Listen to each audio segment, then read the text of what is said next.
Hello, my dear viewers. I wish you pleasant viewing and a wonderful day. I also look forward to your feedback in the comments. Some people say you can feel the seasons change in your bones. I believe you can feel a company dying the same way. It's subtle at first. A new coffee supplier. A silence during Monday huddles. People laughing less in the hallways. But then, the chill settles in. And you just know. My name is Tracy Rowan. I'm 38 years old, and until recently, I was the Senior International Liaison at Wexler Industrials. 10 years. That's how long I sat at my corner desk in Building 2, second floor, next to the window, with the half-dead spider plant no one ever watered. I knew the name of every person in that building, from the CFO to the janitor, who always hummed Sinatra while emptying the trash. 10 years of handshakes, 4 a.m. conference calls with Frankfurt, and business dinners where I pretended to enjoy schnitzel. I built bridges across borders. I was the reason our German partners renewed their contracts year after year, sometimes even increasing their orders despite global downturns. Why? Because I spoke their language, literally. I'm fluent in German, and more importantly, fluent in their culture. That's not something you pick up from Duolingo. But the air in the building changed the day he walked in. Ryan Callum, 32, maybe, fresh from some venture capital-backed startup that folded under visionary restructuring. The board called him a breath of fresh air. I called him a walking HR violation with a Rolex and a chip on his shoulder. He showed up wearing a navy suit, at least 2 sizes too tight, and sunglasses indoors, as if he had just stepped off a GQ shoot. His smile was charming if you didn't look too closely, because behind it was nothing. No warmth, no curiosity, just calculation. We gathered for his introductory town hall, all 148 of us, squeezed into the main auditorium. I sat in the back, arms crossed, watching him pace like a TED Talk performer on too much caffeine. He spoke for 22 minutes. Not once did he ask us how we felt about our work. Not once did he mention our values, our culture, our accomplishments. Instead, he talked about synergizing innovation silos, leaning out aging processes, and, my personal favorite, maximizing the cognitive capital of Gen Z stakeholders. Translation? He was coming for our jobs. Companies that thrive today, he said, aren't built on tenure. They're built on agility, on youthful ambition, on disruption. He might as well have pointed directly at everyone over 35 and said, "Start packing." I remember shifting uncomfortably in my chair, my stomach tightening. Not with fear, but with something worse, certainty. I knew people like Ryan. I'd seen his type roll through companies before. They parachute in, cut what they don't understand, replace wisdom with apps, and then walk away before the consequences land. By Friday, 2 departments had been restructured. The facilities team lost 3 members, including Dale, who had been here since 1998. The next Monday, the entire customer experience division was streamlined, code forgone. They called it right-sizing. I called it a slow-motion execution. Ryan started holding these impromptu alignment huddles where he'd sit on the edge of a table, jeans and no socks, talking about brand vibes. One time, he pointed at a 57-year-old account manager and asked, "Do you even TikTok, bro?" Everyone laughed awkwardly. I didn't. Neither did Greg, who was gone the next week. I did my job. Flawlessly, I might add. The Berlin office was preparing for a massive product launch, and our documentation needed exact linguistic accuracy. Not just translation, context. German contracts aren't like ours. They're precise to the point of poetry. One wrong verb, one cultural misstep, and the whole thing unravels. I handled all of it, because no one else could. One afternoon, as I was reviewing the 3rd round of edits from our Dusseldorf client, Ryan wandered by my desk. He stopped, squinted at my screen. "You still manually translating all this?" he asked, half smiling. I looked up. "Yes. Why not use an AI tool or something? We've got Google Translate, right?" I blinked, slowly. Because the last time someone used Google Translate for a contract, We agreed to happily accept defective products without warranty. The client thought we were joking. We lost that account. He smirked and shrugged. Guess we just need better software. No follow-up, no questions. Just a flick of his hand, and he walked off, sipping from some overpriced oat milk concoction. That was when I knew I was on the list. The invisible one. The one that HR denies exists, but everyone whispers about. 2 weeks later, it happened. Friday morning, gray sky, coffee machine broken. I got an email. Meeting with executive leadership, 10 a.m. When I arrived, there were 2 people in the room. Ryan, lounging like he was on a podcast panel, and a young woman I didn't recognize. She looked nervous, possibly because she'd just printed off my termination paperwork. "Tracy," Ryan said, motioning to the chair. "This is Kendra from HR Compliance." Kendra. Compliance. Jesus. Ryan leaned forward, elbows on his knees. "You've been with Wexler a long time." 10 years, I said. He nodded like I had just told him the weather. "We're making some bold shifts. We need agile teams, lean structures, multifunctional roles." "I'm multifunctional," I said. "I handle German communications, contract negotiations, and real-time partner conflict resolution." Ryan smiled tightly. "Sure, but I don't need specialized employees who are over 30. We're moving toward broader, tech-savvy hires. No offense." I laughed. I actually laughed. I looked over at Kendra, who wouldn't meet my eyes. "So you're firing me?" "Not firing," he said, spinning some pen in his fingers. "Just realigning." I stood up, calm, my voice steady. "Well," I said, grabbing my folder, the one with Monday's conference notes in German. "I wish you good luck on Monday." He tilted his head. "What's Monday?" I smiled, wider this time. "The quarterly partner summit, Berlin, Munich, Hamburg. 3 hours, all in German, all without the one person who speaks it." I walked out without another word. Because Ryan had no idea. But Monday was coming, and then I realized that he was going to humiliate me and make me feel worthless. At Wexler Industrials, we used to have a saying, half joke, half truth. If someone disappears without a goodbye email, check the org chart before you ask questions. But even that cynical wisdom didn't prepare us for what happened after Ryan Callum became CEO. The layoffs didn't come like a tidal wave. They came like a fog, quiet, creeping, unnatural. It started with the coffee. You might laugh, but the day they switched our fresh ground beans to vending machine sludge as part of a sustainability initiative, I felt the first shift in the air. No one said anything at first, but I noticed fewer people lingered in the break room. Fewer spontaneous conversations. No more early morning problem-solving over cappuccinos. Then came the disappearances. They didn't even use the word layoffs. They called it talent recalibration. First to go was Rita in procurement. 15 years. She'd negotiated 3 of our longest-running vendor contracts. She knew every supplier rep by name, knew which ones had divorces brewing or kids applying to college, and somehow leveraged that into discounts and loyalty bonuses. Rita had a mind like a steel trap and a voice like a velvet hammer. I found out she was gone when I stopped by her office to drop off a revised contract and found an empty desk and a small stack of toner cartridges on the floor. I texted her. She replied, "They said my role was too specialized, offered me 2 months severance and a LinkedIn coaching voucher." The next week, George from Ops was out. Then Lena in Finance, Curtis from Compliance, Madison, who had survived 4 CFOs and 2 mergers.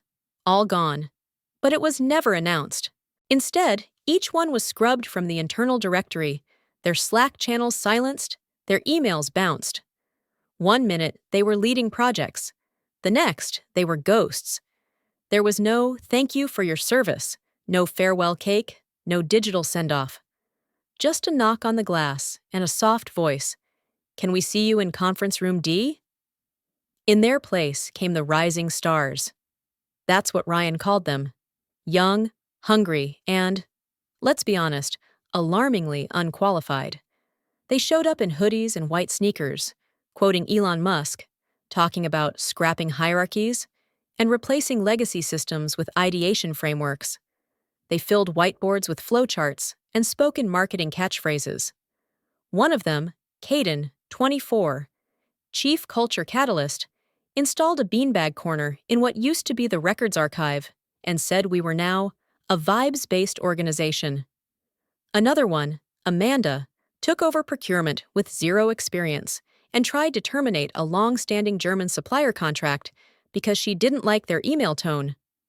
When I told her the phrase she found rude was actually a standard closing in German business communication, she replied, "Well, maybe they should try Grammarly."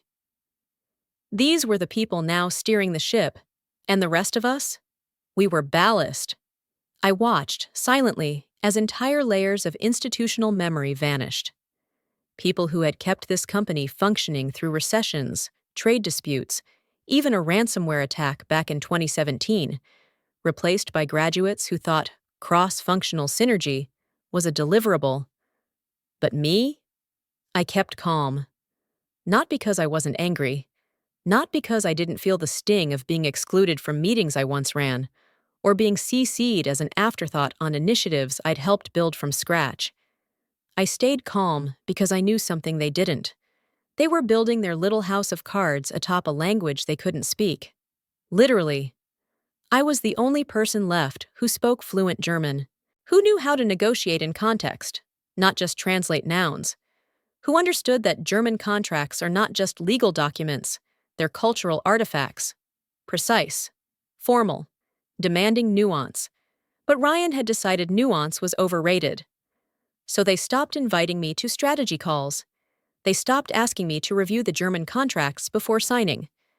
They assigned Alyssa, a language AI integration specialist, to automate translation workflows. She proudly told the entire team, "With DeepL and Google Translate, we can phase out manual processing by Q3. I asked her casually if she knew what rechtskräftig meant in a legal context. She blinked. Doesn't that mean, like, correct or something? No, it doesn't. And that's the moment I realized they weren't just careless, they were blind. And you don't warn blind men standing on a cliff if they're too arrogant to listen. So, I waited. I did my job. I answered when asked. I smiled politely when people walked past without making eye contact. I watched as junior staff stumbled through client emails, butchered time zone math, and forwarded me broken German sentences that made zero contractual sense. I didn't correct them, not anymore. I just kept a quiet little folder on my desktop, Critical Monday Notes.docs. Every call, every clause, every name, because I knew something no one in Ryan's inner circle understood. Experience doesn't scream when it's ignored. It waits. Quietly, until the fallout is too loud to ignore. And the fallout? It was getting closer. You could feel it in the tension during meetings, in the way junior staff avoided eye contact when metrics dropped, in the silence after Ryan's motivational emails started using more emojis than content. They thought they were building the future, but they were building it on wet sand. And I was standing right there, holding the foundation, just waiting for Monday. I knew the axe was coming. You don't watch this many heads roll without eventually hearing the sharpening stone echoing your name. So when the email came that Friday morning, I didn't flinch. Subject, executive meeting, 10:30 a.m. Conference room B, from office of the CEO. No context, no attachments, no polite flowery phrasing, just a timestamp and a location. I stared at the email for a full 60 seconds before closing it without a word. Then I calmly finished replying to one last message from our Munich contact, who had just written, "Tracy, is there a reason your colleague sent us a contract with Clause 4.2, written in informal register?" My fingers didn't tremble as I typed my reply. "Apologies. I'll personally ensure the revised version reflects proper formality. Please disregard the previous draft." Because I already knew that by the time Monday came, there would be no one left at Wexler to explain why those errors were going to multiply like bacteria. I arrived at Conference Room B 2 minutes early. The door was half open, the room sterile with tension. Glass walls, sterile light, and not a single soul watching. That told me something right away. No HR representative. This wasn't going to be a structured exit. This was going to be a quiet erasure. Ryan was sitting at the head of the table, laptop closed, hands steepled in front of him like he was preparing to deliver a eulogy or an award. "Tracy," he said with that smooth, practiced grin. "Thanks for coming." I nodded, taking the seat opposite him. I kept my back straight and my face blank. He wouldn't get emotion out of me. He didn't waste time. "I'll be direct." "Please do." "We're restructuring again," he said. "We've reached a point where we need to prioritize agility over specialization." I raised one eyebrow. "Your position, while deeply appreciated over the years, doesn't align with our forward trajectory," he continued, clearly quoting from some pre-approved PR script in his head. "We're bringing in an external consultancy based out of Berlin. They offer scalable translation, cultural liaison services, and AI-enhanced documentation flow. It's a more dynamic fit for where we're headed." "Ah," I said slowly. "Outsourcing the function of cultural intelligence. How modern." Ryan shifted in his chair. "They've done work with multiple startups in the EU tech sector." "Yes," I said. "I've read their work, including the part where they use dues and formality in a corporate contract meant for a legal client in Stuttgart." Ryan's face twitched. Just a little. "You understand this isn't personal," he said, straightening. "It's about scale, adaptability, fresh perspective." "Sure," I said.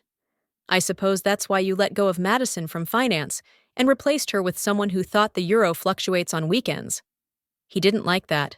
His jaw clenched, ever so slightly. "It's not up for debate," he said more firmly now. "We've prepared a transition package. 1 month severance, resume support, and, well, we'd be happy to write a reference." "For what position exactly?" I asked. "Do you think there's a job market for overqualified multilingual specialists who've been systematically replaced by AI plugins?" Ryan sighed, trying to soften again. "You're talented, Tracy, but the world's changing. We have to change with it." I nodded slowly. I reached into my bag, pulled out a black leather folder of my own, and opened it on the table. Inside were 5 printouts of ongoing emails between me and our German business partners over the last month. Not translations, negotiations, delicate, nuanced, culturally sensitive conversations that had kept 3 contracts from slipping through our fingers. I slid the folder toward him. "These aren't just words," I said. "They're context, trust, reputation." Ryan didn't even glance at them. "I appreciate your passion," he said flatly, "but as of this afternoon, we're moving forward without this department." So there it was. 10 years, erased in less than 10 minutes. I stood slowly, collected my folder, slipped it back into my bag, then looked him dead in the eye. "I expected this," I said, "and I've already prepared for it." He looked up, surprised. "You have?" I nodded. "You'll realize that on Monday." Ryan frowned. "What's Monday?" That was when I gave him the smallest smile. Not angry, not bitter, just patient. "You'll see," I said. And then I walked out. No dramatic speech, no slamming of doors, no desperate appeals to logic or fairness. Because I knew something Ryan didn't. The storm wasn't on the horizon. It was already here. He just hadn't looked up yet. I didn't sleep much the night I was dismissed. Not because I was upset. I think I'd already processed the loss before it happened, one slow insult at a time. What kept me awake wasn't grief. It was clarity. I spent that night going over every moment of the past 10 years. The late nights. The emergency calls from Hamburg.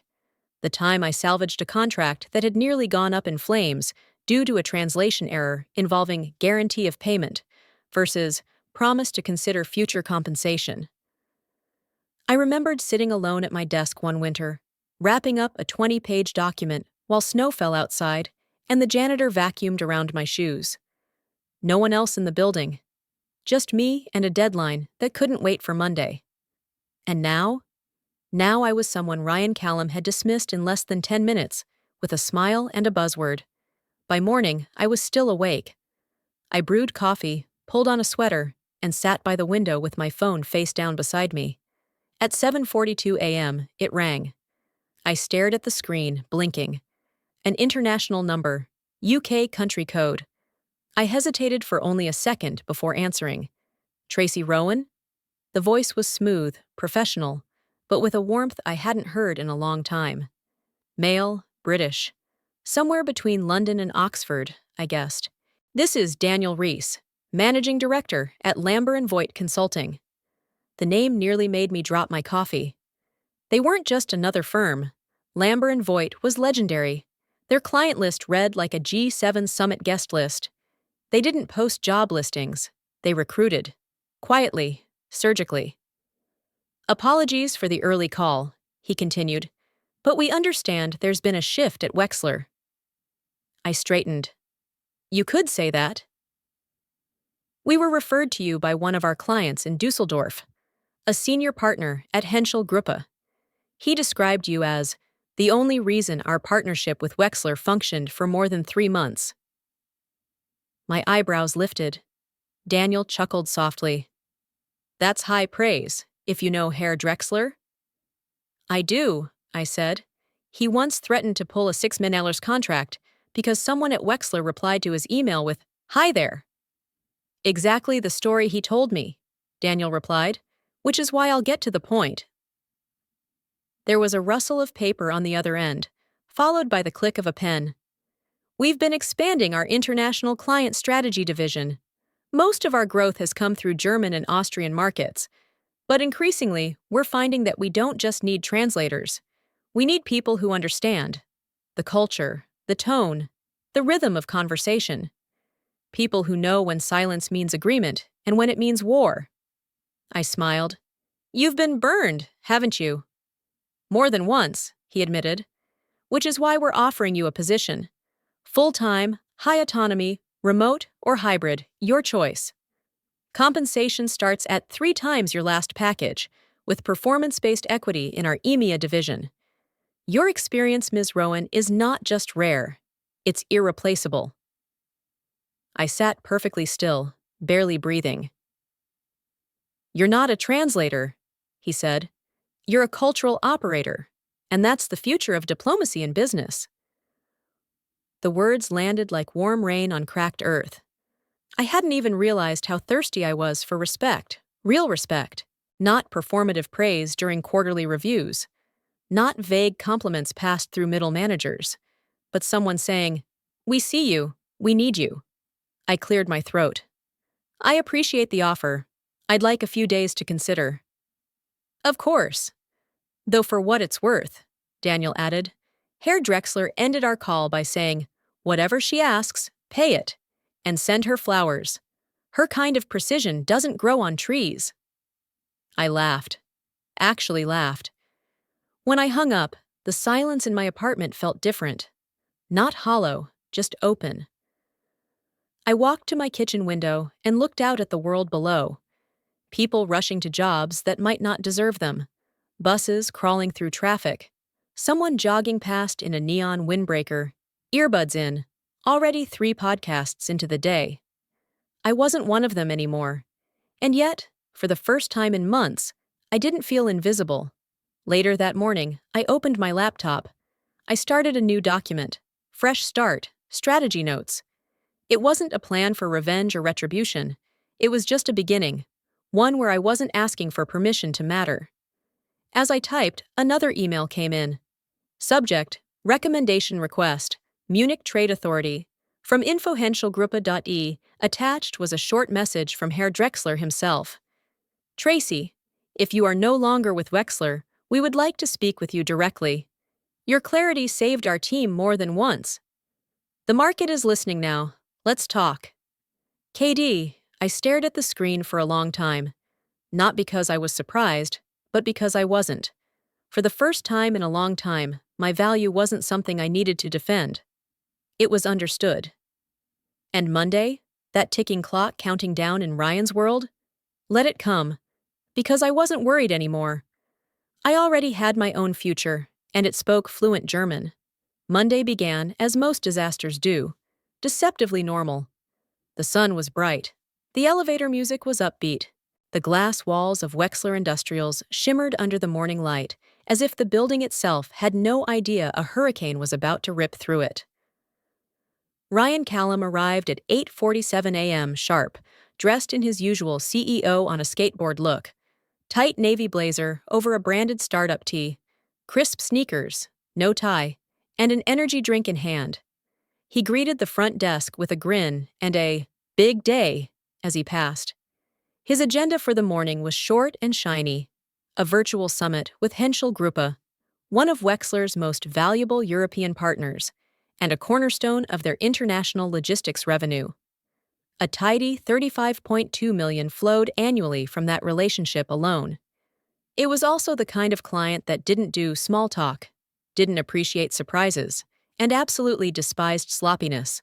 For the past 5 years, I had been the quiet glue holding that partnership together. Henschel was meticulous. Their executives spoke impeccable English, but preferred conducting business in German, not out of necessity, but respect. Trust for them was a matter of tone, consistency, and cultural fluency. I was that fluency. Now I was gone. Ryan walked into the executive boardroom at 8:59 a.m. The massive screen on the far wall flickered to life, revealing 3 members of the Henschel delegation already waiting: Herr Klaus Drexler, the senior partner, Frau Marianne Klein, head of contract law, and Thomas Arendt, their operations chief. All 3 were seated in an austere, spotless conference room in Dusseldorf, their expressions unreadable. Ryan smiled broadly and waved. "Guten Morgen, everyone." No one responded. After a few seconds of silence, Drexler spoke, his tone clipped and unmistakably chilly. "We were told Miss Rowan would be attending today's review." Ryan cleared his throat. "Ah, yes, about that. Tracy is no longer with us." A pause. Klein narrowed her eyes slightly. "She's been terminated?" "Not terminated," Ryan said quickly, still smiling. "We're evolving, adapting. We've partnered with a Berlin-based consultancy to handle international accounts, AI-enhanced, younger talent, much more scalable." "Scalable," Arendt repeated quietly, as if testing the word in his mouth and finding it unpalatable. Drexler leaned forward. "So you replaced a decade of specialized cultural experience with an app and a junior associate." Ryan laughed. "I wouldn't put it that way." "But we would," Klein interrupted. Ryan's smile faltered. Drexler's voice dropped a degree colder.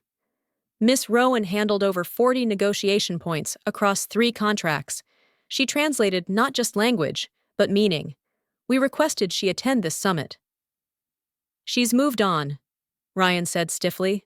"But I assure you, our new team is—" "You've made your decision," Drexler said. "So have we." Ryan blinked. "Excuse me?" Arendt folded his hands calmly on the table. "We are withdrawing from our partnership with Wexler Industrials, effective immediately. All pending orders will be reassigned." "You what?" Ryan stood up halfway. "You can't just pull out. There's a renewal clause." "Our lawyers are already reviewing it," Klein said coolly. "The moment Miss Rowan was dismissed without consultation, you breached the implicit trust of our agreement." "This is irrational," Ryan snapped, his voice rising. "You can't just kill a $35 million contract because one employee left." Drexler tilted his head. "You didn't lose an employee. You discarded the only person who understood us." Then the screen went black. In the stunned silence that followed, Ryan remained frozen for a full 10 seconds, mouth slightly open, hands still raised, as if the conversation hadn't ended. But it had. By 10:15 a.m., all hell had broken loose. Word spread through Wexler's offices like fire across dry brush. Slack messages turned frantic. Department heads scrambled into emergency syncs. Legal launched a panic audit. Marketing tried to spin it. Strategic transition misunderstood by global partner. was one draft headline, but no one approved it. Too risky. Too raw. The numbers were already starting to bleed. Finance ran projections. If Wexler couldn't plug the $35.2 million hole in the next 2 quarters, they'd need to lay off at least 60 staff or kill 2 product lines. By noon, 2 more European clients had requested emergency reviews of their contracts. One referenced concerns about recent staffing changes. Another wrote bluntly, "We were comfortable with Miss Rowan. We are not comfortable with your new structure." At 1:03 p.m., Ryan locked himself in his office with the blinds drawn. At 1:47, a junior legal associate discovered that one of the contracts I'd managed included a clause requiring linguistic and cultural mediation during renewal, mediation that only I was certified to perform. The realization hit like a bomb. They couldn't just replace me, they had voided their own safety net. By 3 p.m., someone tried to call me. Then HR tried. Then the CFO. All of them went to voicemail. I was sitting at a cafe in Berlin by that point, across from Daniel Rees of Lambert and Voigt. He was smiling over his espresso. "So," he said, "any regrets?" I stirred my coffee slowly. "Only that I didn't leave sooner." We clinked glasses. Back in Wexler's boardroom, Ryan was still staring at the black screen, trying to figure out when everything had gone so wrong. But I knew the answer. It was the moment he mistook silence for weakness, and experience for something he could download. The sun barely cracked through the gray sky that Tuesday afternoon, casting a faint silver hue over the spree. A soft rain had begun, painting the city in that reflective sheen that made everything feel cinematic. I was nestled in a quiet corner office at Lambert and Voigt's EMEA headquarters. 5th floor, river-facing, minimalist design, warm wood floors, a place where everything had purpose and nothing was done without intention. I was reviewing a clause in a draft agreement for a new Zurich client, sipping mint tea, when my personal phone vibrated on the desk beside me. I stared at the screen. Let it buzz. Once. Twice. 3 times. There was no pleasure in watching him squirm, but there was satisfaction. A cool, still satisfaction in knowing that for once, he was the one pacing with clammy palms and a clenched jaw. On the 6th ring, I picked up. "Tracy Rowan!" His voice was different, slower, hushed, like someone calling from inside a burning house. "Tracy, it's Ryan." I said nothing at first. "Hi, Ryan." "I know this is probably unexpected," he began, his words carefully measured, like someone defusing a bomb. "And I understand if you don't want to hear from me. But I'm hoping you will." I leaned back in my chair, watching raindrops race down the windowpane. He wasn't calling to check in. He wasn't calling to apologize. He was calling because the empire he'd tried to build on youth and arrogance had crumbled beneath him. "I assume this is about Henschel Gruppe," I said. He exhaled audibly, like he'd been holding his breath since Sunday. "Yes, and more." I stayed quiet. "We lost them. And now Jaeger & Sohn is asking for clause-by-clause renegotiation. They're threatening to pull 2/3 of next quarter's commitments if we don't deliver full German-language mediation." I could practically hear him pacing. "Legal is in a meltdown," he continued. "The board is. They're demanding answers. And we have none. No one in the building can replace what you did, not even close." I glanced over at my laptop. My name sat at the top of a formal draft for a client training seminar on cultural risk management. Below it, Tracy Rowan, Director, Strategic Cultural Partnerships. "Tracy," he said again, the edge of desperation creeping into his voice. "We need your help. Please." I stood and walked to the window. Below, the city moved in its usual rhythm, steady, self-possessed. Not a soul down there knew Wexler was flailing, or that I held the rope. "I'm listening," I said. "I know you're settled somewhere else now, probably thriving, honestly. But would you consider returning, informally, consultant status, just until things are stabilized? Define stabilized." "Until the contracts are back on track," he said, "until our partners feel safe again." "How long do you think that would take?" He hesitated. 2 months? Maybe 3? 3 months to fix what you dismantled in 3 weeks, I said, more to myself than him. Look, I'm not proud of how we handled things. You thought I was outdated, disposable. You said yourself, I don't need specialized employees over 30. He went quiet. Then softly, I was wrong. It wasn't an apology, but it was something. I'm not saying come back to the old role, he said. I know that ship has sailed, but if you'd be willing to work with us, remotely on your terms, we'll compensate generously. We'll make this worth your while. Now we were speaking my language. Still, I didn't answer right away. Instead, I walked slowly back to my desk. My leather notebook was open, a list of key points sketched in ink. Names of clients, decision-makers, colleagues, turned allies who had already reached out privately to ask where I'd gone. Some had hinted at follow-up offers, others wanted referrals. I'd become currency in the quiet undercurrent of the industry. Ryan didn't know that, of course. But I did. You're willing to meet? He asked, the hope almost cracking his voice. In person? Just to talk? Yes, I said. Oh, great. When? Where? Thursday, noon, Hotel Adlon, Lobby Cafe. Don't be late. I'll be there, he said quickly. Thank you, Tracy. Really, this means a lot. He hung up, sounding like a man who believed the rescue boat was coming. But I wasn't bringing a boat. I was bringing a blueprint. I opened a fresh document on my laptop and titled it simply. Beneath that, I wrote the first line. This is no longer about repair. It's about reinvention. Then, bullet points. Full consultant autonomy. Strategic veto power over contract language and partner communications. 6-month term minimum, renewable at my discretion. Non-negotiable rate, $1 per hour. No return to Wexler staff roster.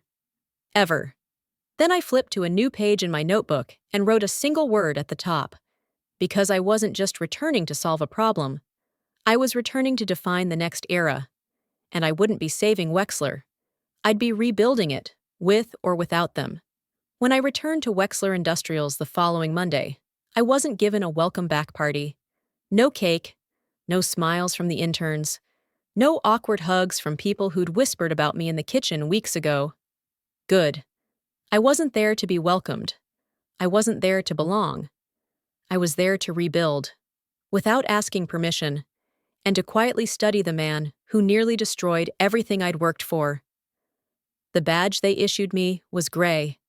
Consultant access. No department affiliation, no staff responsibilities, just a thin strip of plastic that opened every digital door I asked for. And I asked for a lot. Officially, my title was Strategic Cultural Liaison, Independent Crisis Consultant. Unofficially, I was a ghost with full access, a rogue operator with the power to dig through Wexler's rotting walls and expose the termites no one wanted to admit were there. I didn't go to Ryan's office. He didn't summon me. We both knew the rules had changed. He may have signed the papers that brought me back, but I didn't report to him.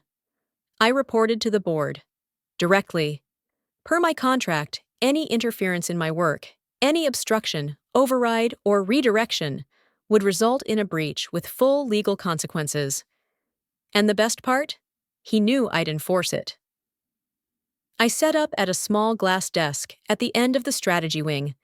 Visible, but untouched. People passed me like I was furniture, unsure whether I was friend or threat. No one invited me to meetings. No one copied me on the daily memos.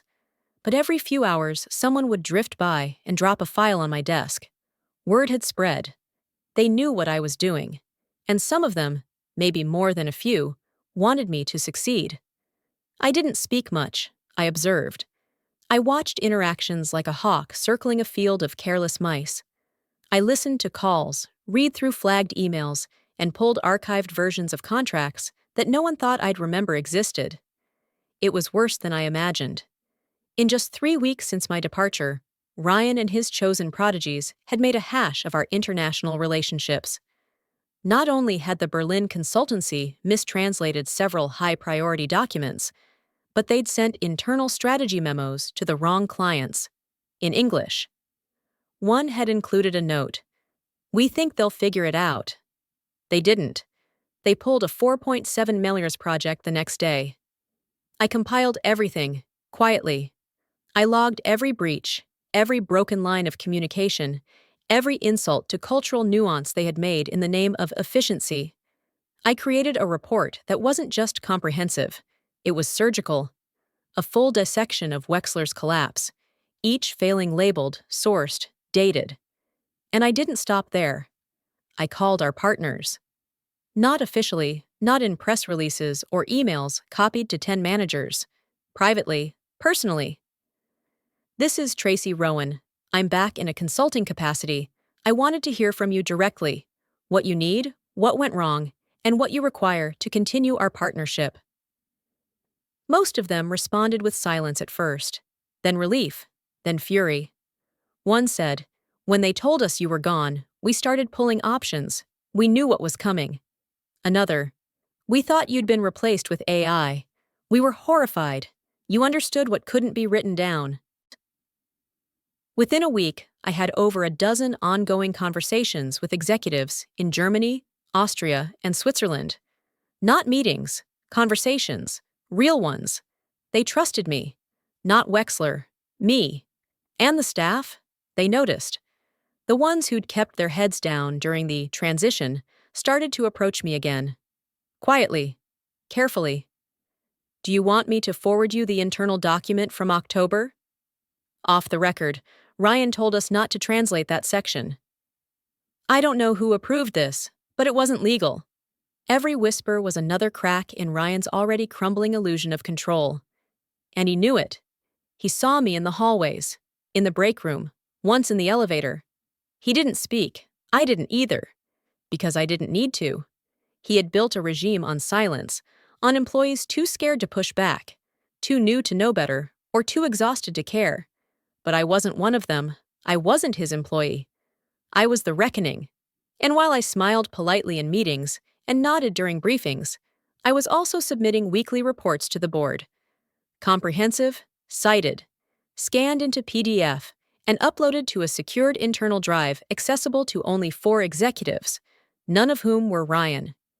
Each one labeled Cultural Failures and Strategic Consequences, Volume 1, Volume 2, Volume 3, Projected Collapse.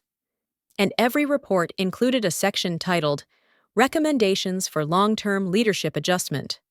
I never used his name. I didn't have to.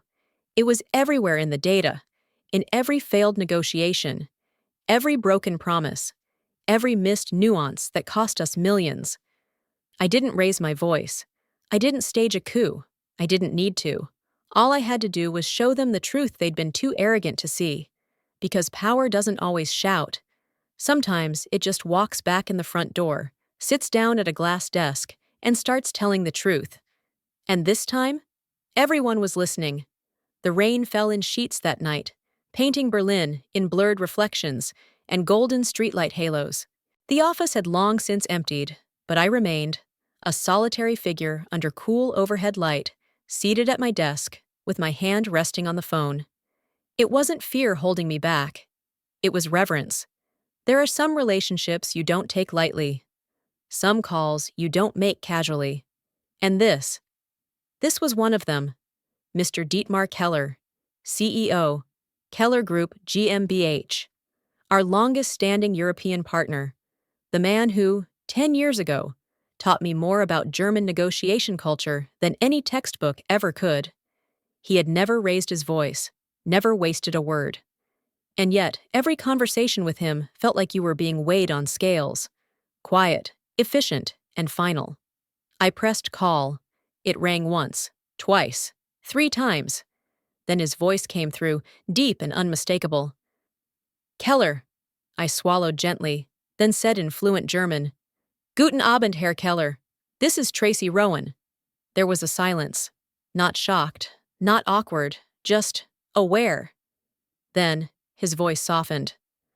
Fräulein Rowan, I had hoped this call would come. I shifted in my seat, relief mixing with sadness. I owe you an explanation. I believe, he said dryly, they owe me one. But go on. I was dismissed, I said plainly. Abruptly. Without notice or consultation. My position was eliminated under the new leadership. I wasn't able to say goodbye or thank you. Another long pause. Then he responded, We were not told the truth. They said you had resigned. They attempted to explain your absence by citing operational transitions. It rang hollow. I exhaled, bitter amusement bubbling beneath my ribs. I wasn't surprised, but I was disappointed. Not for myself, but for what it said about how they see our work, our relationship. Dietmar made a sound, low, sharp, like a restrained scoff. They insulted us, Miss Rowan. Replacing you with someone who cannot pronounce our name correctly is not transition, it is erasure. We do not tolerate that. His loyalty shook something in me. After everything, he still saw me, still remembered the years we spent hammering out details across time zones, navigating language traps, finding compromise without losing dignity. I'm with Lambert and Voigt now, I said. Director of Strategic Cultural Partnerships. It's a better fit. I'm pleased to hear it, he said. They're an old company. They remember what matters. They do? I assume this isn't just a courtesy call, he added, not unkindly. No, I said. I wanted to be transparent. I know Keller Group has paused your renewal with Wexler. That's correct. I also know you don't take severance lightly. You've maintained your relationships for decades. I understand what this decision costs you. What it costs, he repeated slowly, is less than what Betrayal would cost us in 5 years. That is what Wexler doesn't understand. I nodded. I'm not calling to reclaim you for Wexler. I wouldn't ask that. I wouldn't allow it, he said, and it wasn't cruel. It was honest. I'm calling, I continued, to let you know that I'm still here. If you choose to work with us at Lambert and Voigt, you'll have the continuity you expected, and the professionalism you were promised. Another silence, then a small chuckle. You never stop negotiating, Miss Rowan. That is why we trusted you. I'm not negotiating, I said, soft and steady. I'm re-establishing the truth.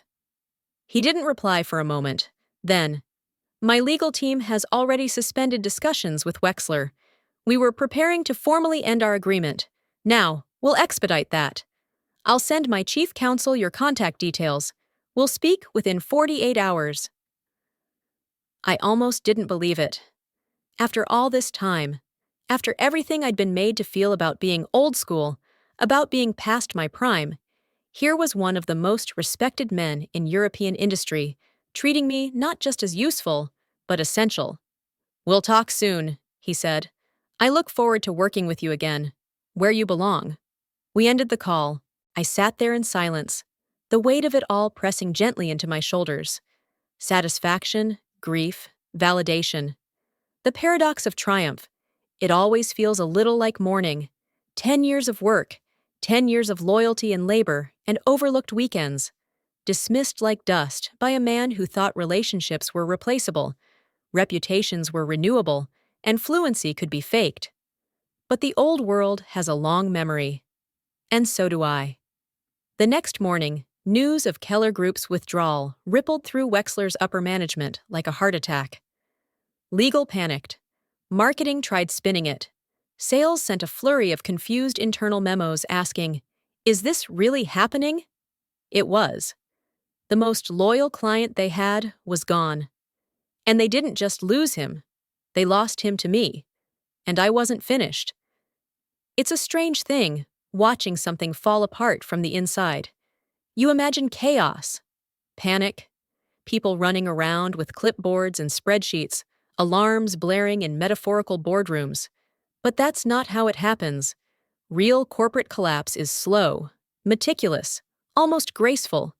It begins with a silence, and then it spreads. The first crack appeared barely 3 days after Keller Group's departure. Legal was the first to feel it. Because of course they were. There's nothing quite as chilling as watching a legal team scramble to decipher which clauses still protected you and which ones now left you exposed. They were still trying to make sense of it when the next wave hit. Roth and Steiner AG pulled their regional logistics partnership. Their letter was 1 page long, written in English, and signed with surgical precision. It read, "We no longer feel confident that Wexler Industrials upholds the cultural continuity we require for long-term collaboration. As per Article 4.3 of our agreement, we are ending our partnership effective immediately." There was no anger, no drama, just a scalpel cut through 10 years of carefully constructed goodwill. When that memo circulated, first through legal, then quietly across strategy and international accounts, attention fell over the office like a fog. Everyone felt it. It was the moment the iceberg tipped above the surface. What followed wasn't a mass panic. It was worse. It was resignation, not the HR kind, the psychological kind. People began updating their resumes at their desks, tabs hidden behind quarterly reports. Recruiters started receiving sudden floods of LinkedIn pings from aurewexlerindustrial.com email addresses. Top analysts went out sick and never came back. On the Monday of the third week, we lost 3 senior product strategists in a single hour.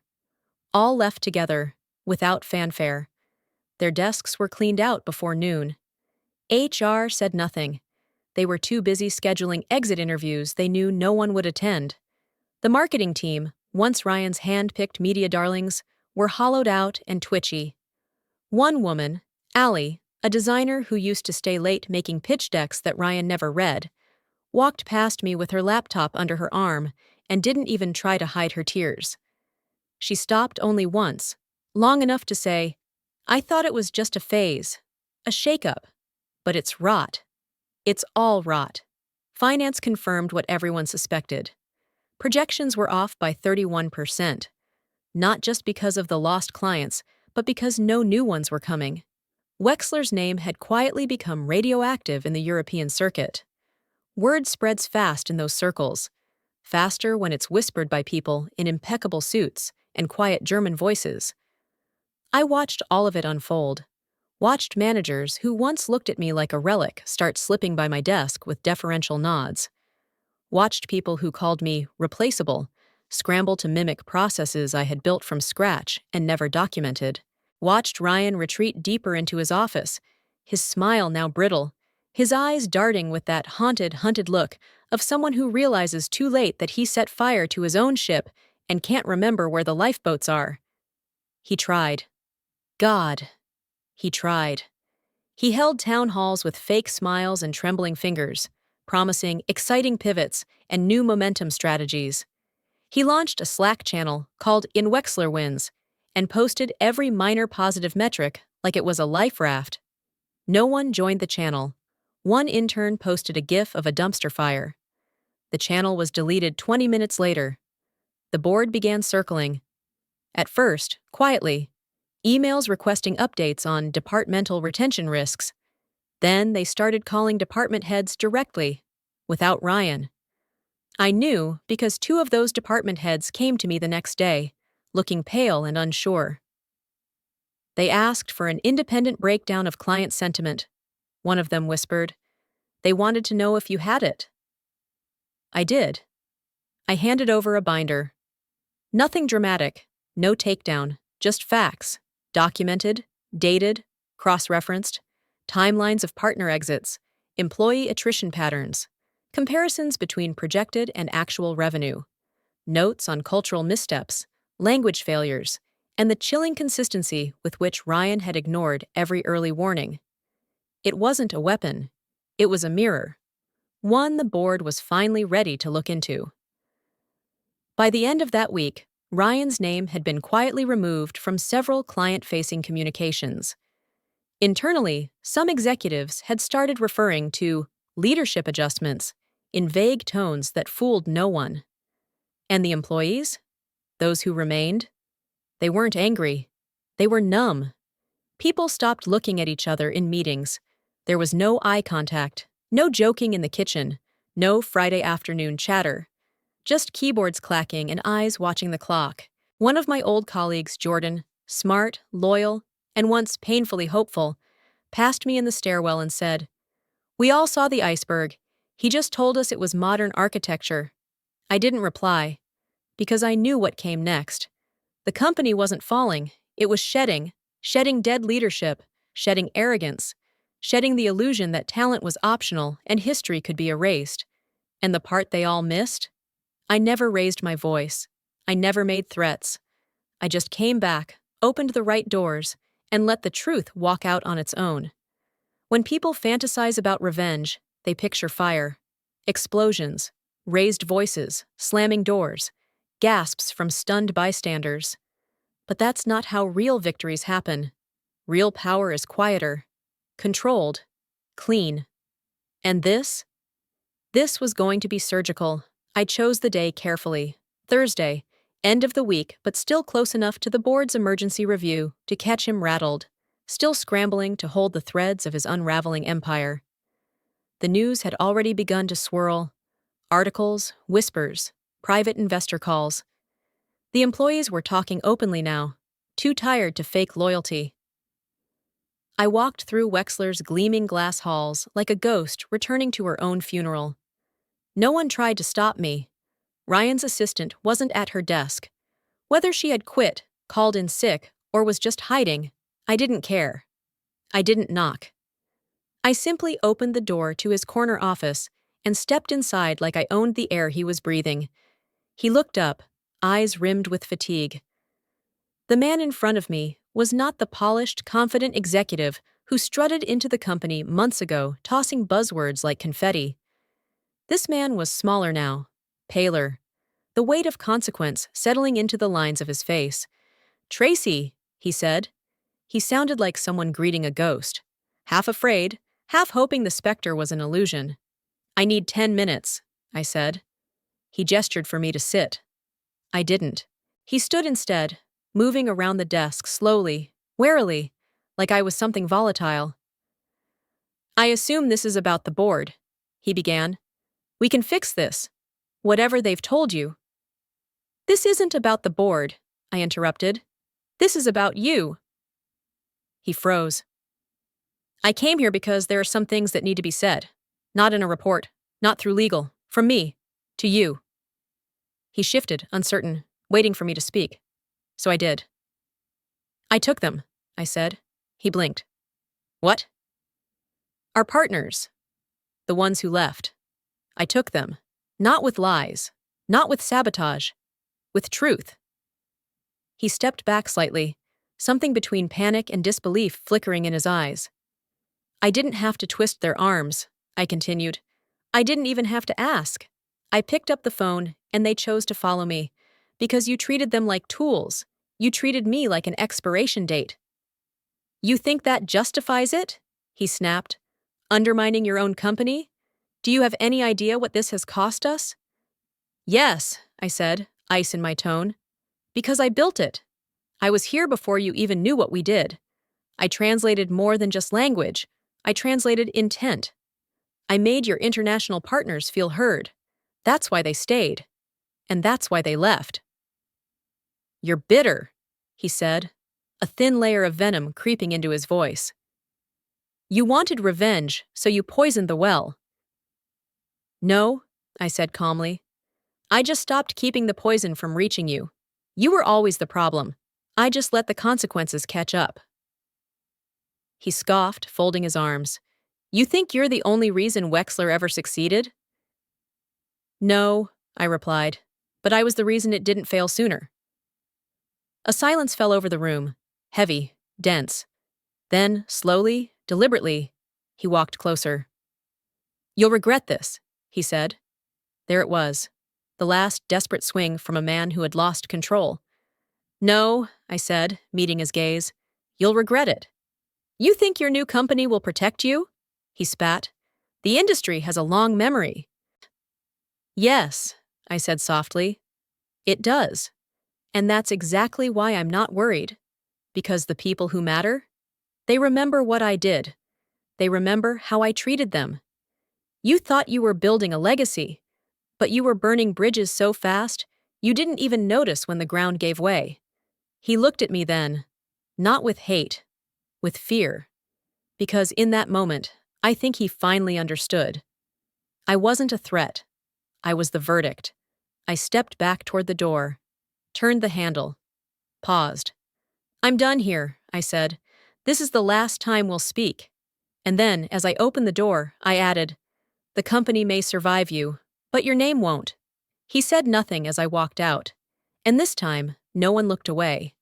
They watched me leave. Not because I was causing a scene, but because I was closing a chapter, one they all had a part in. I stepped out into the crisp Berlin air. The city stretched before me, alive, indifferent.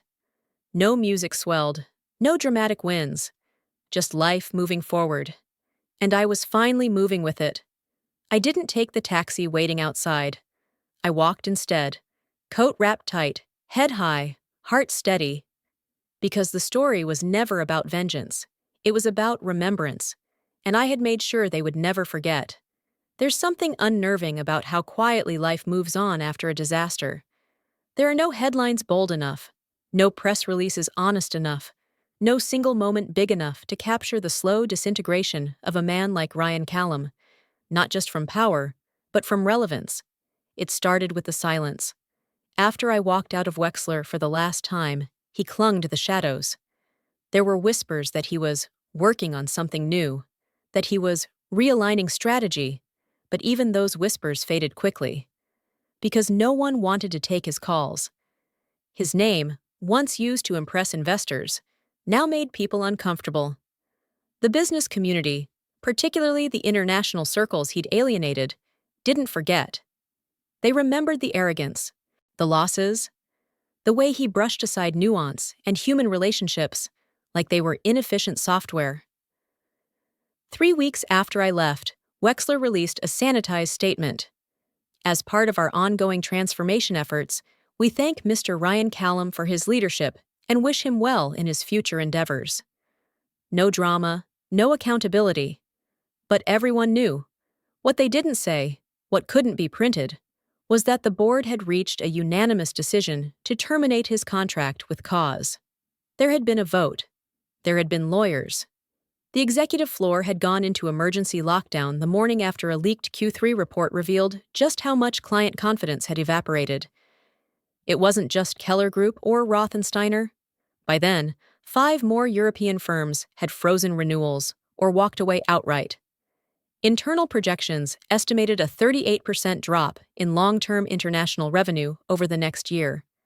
Too much. Too fast. Too clearly tied to him. But that wasn't the end of it. A month after his dismissal, Wexler's legal team filed suit against him. It wasn't a PR stunt. It was survival. Wexler Industrials versus Ryan Callum, alleging gross negligence, breach of fiduciary responsibility, and failure to maintain the fiduciary standard required for an executive in his position. The filings were cold, clinical but brutal. They detailed his unilateral decisions to eliminate experienced staff, including the removal of the only culturally fluent liaison for German-speaking clients. That would be me. They cited partner feedback, verbatim, describing the company's post-layoff communications as robotic, tone-deaf, and offensive. They documented losses: $68.3 million in dissolved contracts, $21 million in pending renewals that evaporated, $12 million in legal contingencies, $4 million in severance to staff who left en masse. The numbers didn't just spell failure, they screamed it. And then came the fallout no court could soften: the erasure of his reputation. Industry blogs picked it up first. Then professional forums. A consulting podcast discussed it with a kind of fascinated horror, calling Wexler's mismanagement a cautionary tale in the age of buzzword leadership. Ryan's name became shorthand for the kind of executive who values speed over sense and ego over empathy. He tried to salvage what he could. A month after the suit was filed, a LinkedIn post appeared under his name. A single photo, him, sitting on a high stool in an empty co-working space, sleeves rolled, laptop open. Sometimes the fall teaches you more than the climb. Time to build again. It didn't go viral. It didn't even last. 3 days later, it was gone. And Ryan? He quietly vanished from public view. There were rumors, freelance consulting jobs that didn't last, meetings he was uninvited from, emails that went unanswered. Former interns at Wexler whispered that he was trying to start his own firm, but no one followed, because no one forgot. And that, I think, was the real punishment. Not the firing, not the lawsuit, but the loneliness, the realization that everything he built had been supported by people he never saw, never valued. People like me, people he dismissed as obsolete. He thought leadership was about strategy, but leadership is about people. And when you disregard people, when you treat history, knowledge, and culture like inefficiencies, you don't just lose money, you lose legacy. As for me, I never saw him again. Never needed to. The world moved on, and so did I. Lamber and Voigt grew steadily. We onboarded new partners, many of whom came directly from Wexler's collapse. I built a team, not just of experts, but of people who understood the soul of what we do. People who listened. People who led with empathy. Sometimes, when I sit in my office overlooking the Spree River, I think of him, not with anger, but with clarity. Ryan was never the villain. He was the warning. He wasn't evil. He was empty. And the worst mistake he ever made wasn't firing me. It was forgetting that humanity is the only thing in business that isn't replaceable.